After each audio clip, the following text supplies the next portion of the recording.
Halo teman-teman semuanya, berjumpa lagi bersama saya di channel Petani Garden. Pada kesempatan ini saya ingin membuat videonya di dalam ruangan teman-teman ya. Kenapa demikian? Karena di luar ruangan ini sedang ada hujan teman-teman ya.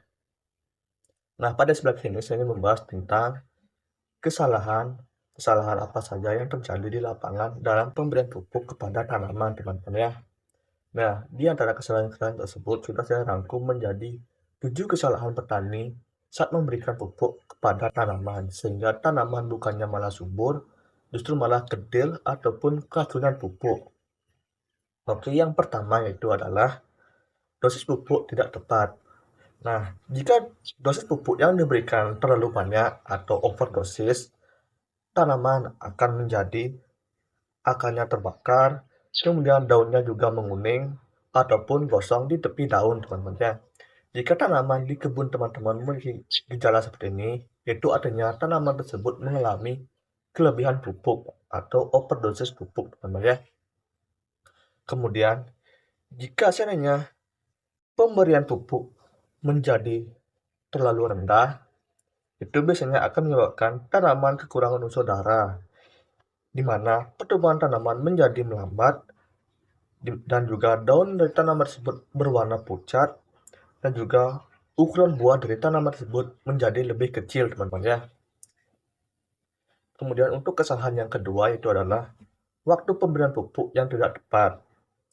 Misalnya, memberi pupuk saat tanah kering atau siang di tengah terik matahari akan menyebabkan akar pada tanaman tersebut menjadi rusak. Kemudian, jika pemberian pupuk dilakukan setelah hujan deras, maka pupuk akan hanyut sebelum bisa diserap oleh tanaman.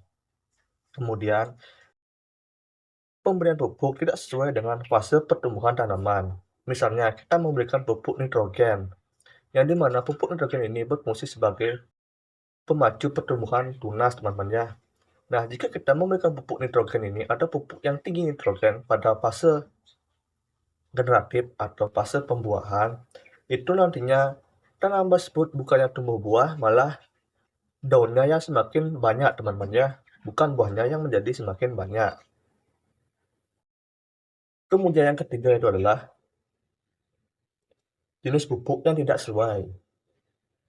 Jika menggunakan pupuk yang tidak sesuai dengan kebutuhan tanaman, misalnya saat kita memberikan pupuk urea atau pupuk yang tinggi akan nitrogen saat fase pembungaan, padahal saat fase pembungaan itu unsur yang paling dibutuhkan oleh tanaman adalah unsur fosfor dan juga kalium.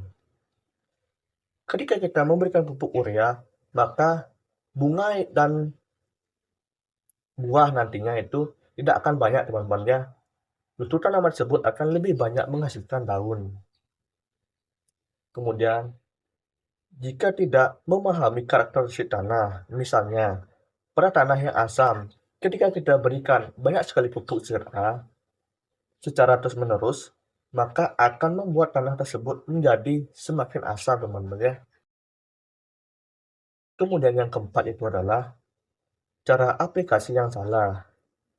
Seperti pupuk ditabur terlalu dekat dengan batang atau akar dapat menyebabkan luka bakar pada akar ataupun batang.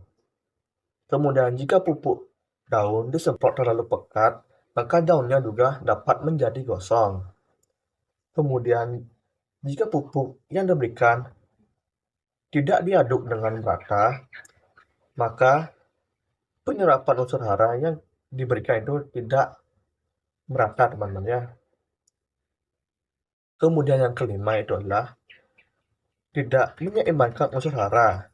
Misalnya, jika kita terlalu fokus pada satu unsur hara, misalnya hanya urea, akan terjadi ketidakseimbangan hara yang menyebabkan defisiensi unsur hara lain. Kemudian, jika tanaman menjadi gemuk daun, tetapi tidak berbuah. Nah, jika tanaman menjadi daunnya itu banyak tetapi tidak berbuah, bisa jadi tanaman tersebut itu kebanyakan unsur urea, teman-teman ya. Kemudian yang keenam atau kesalahan yang keenam itu adalah tidak mengecek kondisi tanah. Misalnya, Pada tanah yang terlalu asam atau basah, biasanya membuat pupuk menjadi tidak mudah diserap. pH tanah yang ideal biasanya adalah 5-7, tergantung jenis tanahnya. Nah, jika ternyata tanah di lahan pertanian teman-teman tersebut itu kondisi tanahnya asam, itu bisa kita berikan kapur dolomit terlebih dahulu teman-teman ya, supaya kondisi tanah di lahan pertanian teman-teman tersebut bisa menjadi lebih netral teman-teman ya. Atau pH tanahnya nanti di lahan pertanian teman-teman itu bisa menjadi netral supaya penyerapan pupuk yang dilakukan oleh tanaman nantinya itu bisa terserap dengan maksimal. Kemudian yang ketujuh yaitu adalah saat kita menggunakan pupuk organik seperti misalkan kompos ataupun kotoran hewan atau pupuk kandang. Nah, kita ambil contoh di sini adalah kotoran hewan atau pupuk kandang. Yang dimana ketika kita memberikan pupuk kandang atau kotoran hewan yang masih mentah, itu akan dapat menghasilkan gas amonia. Yang dimana gas amonia ini dapat merusak akar dan menurunkan kualitas tanah nantinya teman-teman ya. Yang nantinya juga akan berdampak kepada keberlangsungan tanaman kita nantinya teman-teman ya. Oke, jadi seluruh pembahasan dari saya. Dan jika seandainya dalam video ini ada pembahasan saya yang terlewatkan atau mungkin belum saya jelaskan pada video ini, nanti teman-teman bisa tanyakan di kolom komentar, dan saya akan membantu jelaskan lagi. Dan jika seandainya tanaman teman-teman mengalami masalah atau kendala seperti misalnya diserang hama ataupun racunan pupuk ataupun misalkan lainnya, itu teman-teman bisa komen di kolom komentar. Nanti saya akan bantu carikan solusi atas permasalahan yang sedang teman-teman alami.